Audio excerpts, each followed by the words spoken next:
Thank you, Javen.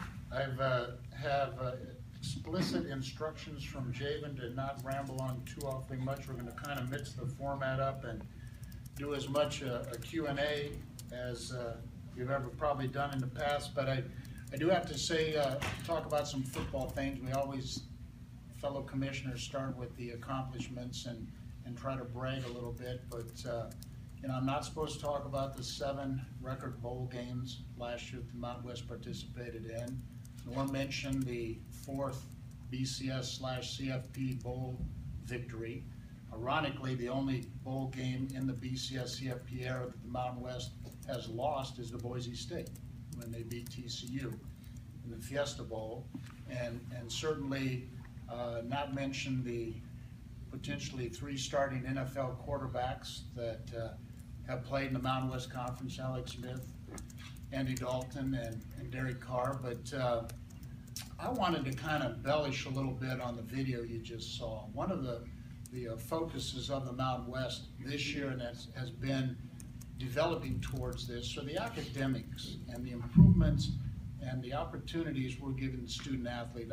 It's been written, if you remember, those of you that were here last year, we probably spent the whole time talking about doom and gloom and the breakaway of 5 conferences and the NCAA governance and how that was going to be the demise of college athletics. We're here today, still standing, had a very successful football season and the other championship sports. And in looking at the announcements just made by Stormy and Jesse, we have several records this year in the classroom that I think are worth great mention and note. We had a Mountain West record 730 Scholar Athlete Awards presented, including 53 that achieved a 4.0 or better.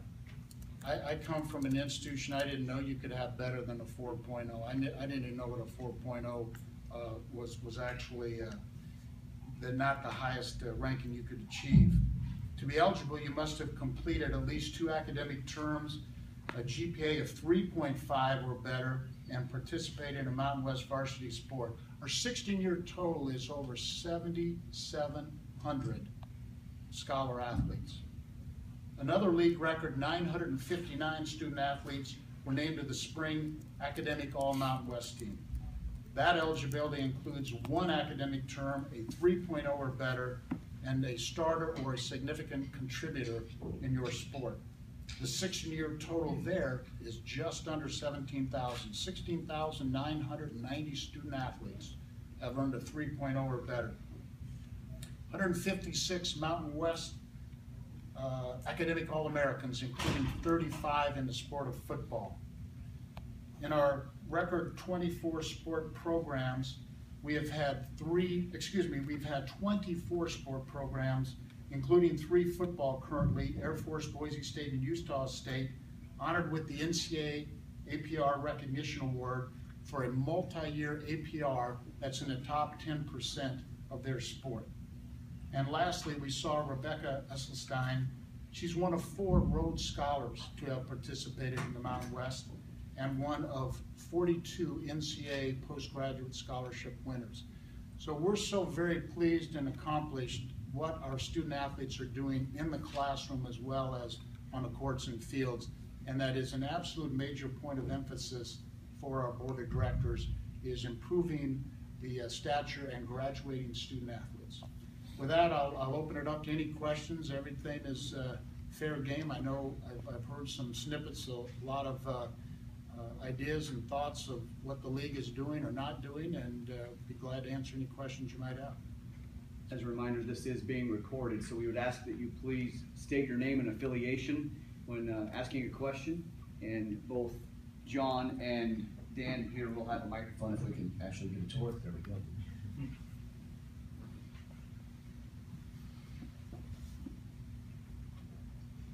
Hey Craig, Mike Brohard from the Loveland Reporter Herald. Can you talk a little bit about the concerns that you have for the cost of attendance and how that's going to affect the Mountain West in the coming years? Sure.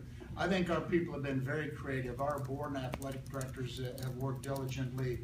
We have 8 institutions that are going to offer full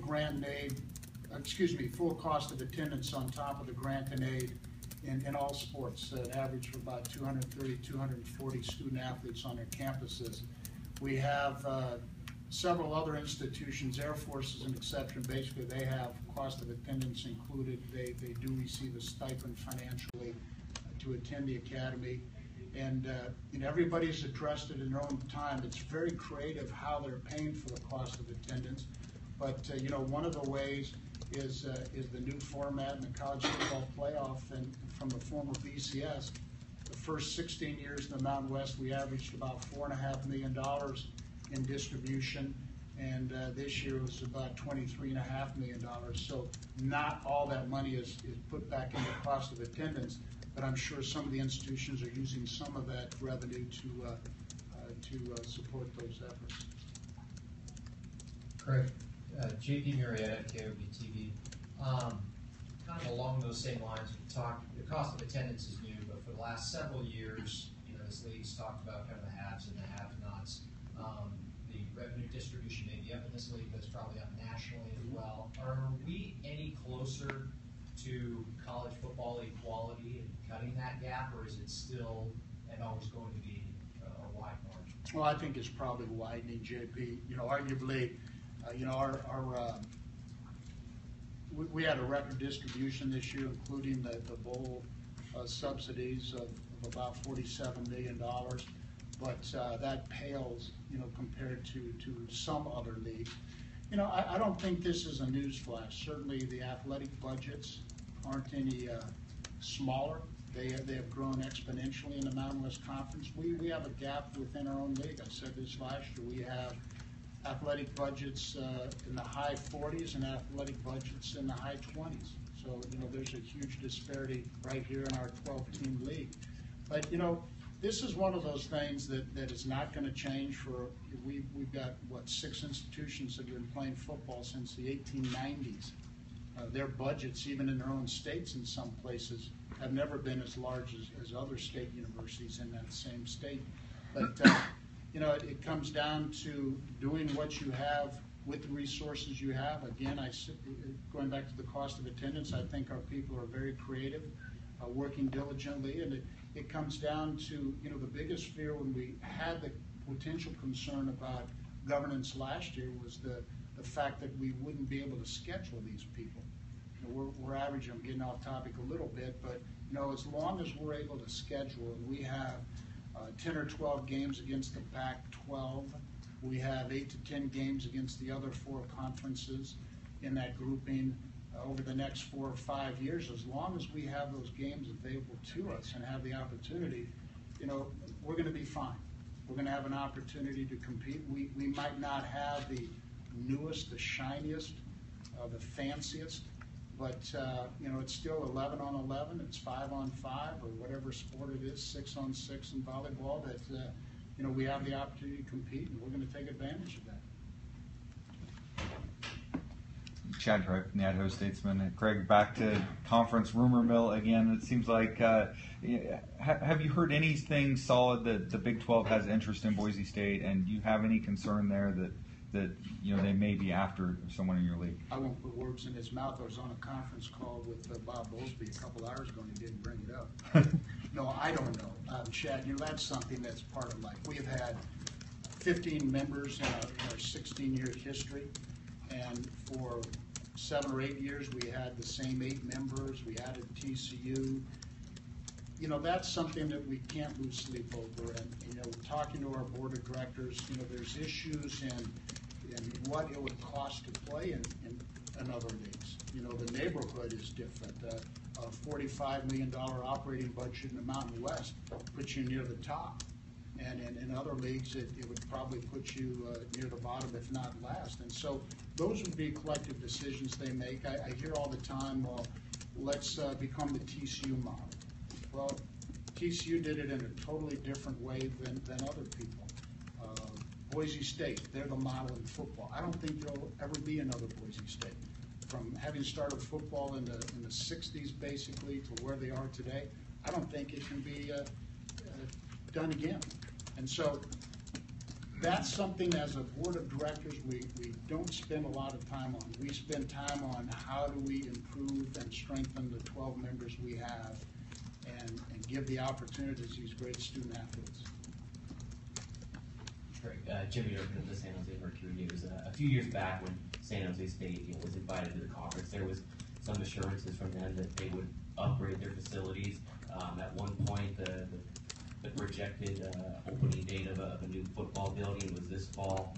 How concerned are you, and how up to date are you with them on the lack of progress that they've been able to make in their facilities? Well, as you know, President Kaomi is leaving to go back to his native country to serve as president. And we had a conversation a couple of weeks ago just about this. And certainly they're doing what they can at this place and time. Their model is a little different. President Kaomi had told Gene Blamar, until you have the money in the bank, you're not going to break ground. And a lot of people do it differently. They break ground if they have a portion of the revenue generated. And so I'm still confident that San Jose State will improve their facilities. I know they're working diligently. Gene's only been there 2 or 3 years now, but their intent and effort, and again, the new president comes in on an interim basis next month in mid-August, and I know she's had a great background in athletics at Eastern Michigan and very interested in the athletic development. So I'm not fearful that they're not going to do what they committed to do years ago. Kelly Lyle from the Fort Collins, Colorado. Craig, you talked a little bit about how you still feel like the gap between the haves and have-nots is widening. What can this conference do, if anything, to curtail that, to bridge that gap, or to keep it from growing even wider over the next 5 years, say? I don't know that there is anything, Kelly, and it was brought to my attention, the Night Commission came out with a report that the Mountain West in general from 2005 to 2015 is something like 87% debt load increase. And, there's a huge commitment to athletics, and at Colorado State building a new stadium, groundbreaking in a month or so, a couple of months. And, we're building and growing as fast as we can, but, you have limitations, and you're not going to be able to go to your boards, you're not going to go to your states. Probably on average, the Mountain West is about 48% subsidize their whole athletic program, and that means there's some at 60 and some at 20.